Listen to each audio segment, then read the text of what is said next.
Hey guys, Sheila here from Media Vandals. I do a lot of reading. I believe I've mentioned that in previous videos, and for today's video I wanted to do a quick little book review on a book I just finished. It's called The Pumpkin Plan by Mike Michalowicz. It does come in a paperback version, and I believe there's a hardcover and an audio version as well. I have the Kindle version. It's about 16 bucks on Amazon. Definitely recommend picking this one up. So the Pumpkin Plan is a simple strategy to grow a remarkable business in any field. And in this book, Mike talks about growing your business similar to how farmers will grow a pumpkin. And not just a pumpkin, but one of those gigantic prize-winning pumpkins. And how farmers grow those big-ass gigantic pumpkins is they essentially kill off all the other pumpkins on the vine. So they'll plant their pumpkins, they'll start watching them, and the one that is taking growth the fastest, they will kill off everything else, and they'll just nurture that pumpkin. And you might be wondering, what the heck does a pumpkin have to do with my business? Well, much like a farmer growing a pumpkin, what his book touches on is if you are spending all of your time nurturing your top clients, then they will become the 20% of your business that gives you 80% of your revenue. And therefore, by nurturing them, you are growing your business because your efforts are going towards the people that are actually helping your business profit. Profit seems like a taboo word. People don't like to talk about money or profit, but the truth is, if your business is not profitable, you are doing your clients a disservice, because if you are not making a profit, you will eventually go out of business, and then who will serve your clients? They'll need to find someone else. So profit is very important in any business. So a few insights from this book. Insight number one, more clients is not always better. Better clients is better. When we first started, we were taking on every job that we could get, whether it was low-paying clients or high-paying clients. And what happened was we were running ourselves ragged for every little piece of the pie. When you start out in business, that's probably how you're going to run, and that is, there's nothing wrong with that. You need to establish yourself as a business. But as you start to grow, you do need to shift your mindset away from that quantity game and stop killing yourself for scraps. If you're just running yourself ragged, trying to get every little piece of the pie, then you're gonna completely burn out. See Sunday's video about burnout. You're going to burn out. You're not going to be able to serve your clients, and you're just going to be spending 80% of your time on the 20% of the clients that are nitpicking at little things and don't want to spend a lot of money and expect the world in results. So the second takeaway from this book was to identify those top clients and remove the less promising ones.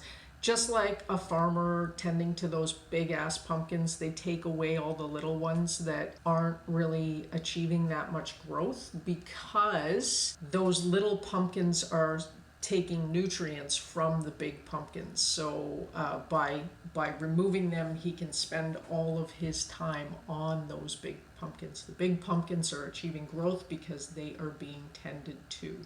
So once you've eliminated those less promising clients, you're going to have a lot more time to focus on your bigger clients. So by putting your focus into those bigger clients, they're going to feel all of that attention coming to them. They're going to feel like they're more important to your business, and in exchange, they're going to want to use your business more. Number three is cut the expenses that don't specifically serve those top clients. Now that you know who those top clients are, and now that you've cut away the lower seated clients that aren't really serving your business well, and aren't really providing any profit to your business, that you're just spending a lot of time with for peanuts, literally. Now that they're gone, is there expenses within your business that you had in order to keep those lower clients that don't really matter to your top clients? And if there is, cut them. Just keep the expenses that serve those top clients. An example of this is if you're a web company and you have a bunch of software for social media posts and your top clients don't really need you to handle their social media posts, but you had this software specifically for those low paying clients that wanted you to do all the posting for them, why continue with that expense? That expense doesn't serve those top clients, so let's get rid of it. It all comes down to cash is the lifeblood of your business. And again, if you don't have profit, if you don't have cash, your business will bleed out and die. It will. Profit needs to be had, and by getting rid of those expenses, your profit loss reports will greatly benefit and your business will start to grow. And the fourth insight from this book was how to get your business into a sweet spot of the right clients, the right offerings, and then finish it off with a system for growth. Now, a lot of people are just winging it, and in the beginning that seems like the right thing, but the sooner that you put a system in place for how you run your business and how you plan to grow, the sooner your business will grow. You cannot run a business without a system in place. If you don't have those systems, you will find that you are spending more time on things than needed, and every little piece of time that you're spending on something is time and money out of your own pocket. It's the McDonald's method. As much as everyone makes fun of McDonald's, they have one of the best training programs in the world, and they have a system in place that if you are on the line, you start with the burger and you do each side for, let's say, 2 minutes. After the burger, it comes off the line, it goes on the bottom bun. You put a squirt of ketchup, a squirt of mustard, 5 pieces of onions, 2 pickles, and then the top bun gets wrapped up and served to the customer within X amount of minutes. So every single burger that comes off that line follows that same process, and that is why McDonald's can serve somewhat fast. They used to be faster until they added a ton of products. And when they added a ton of products, it slowed things down, but they still follow a process for every one of those products.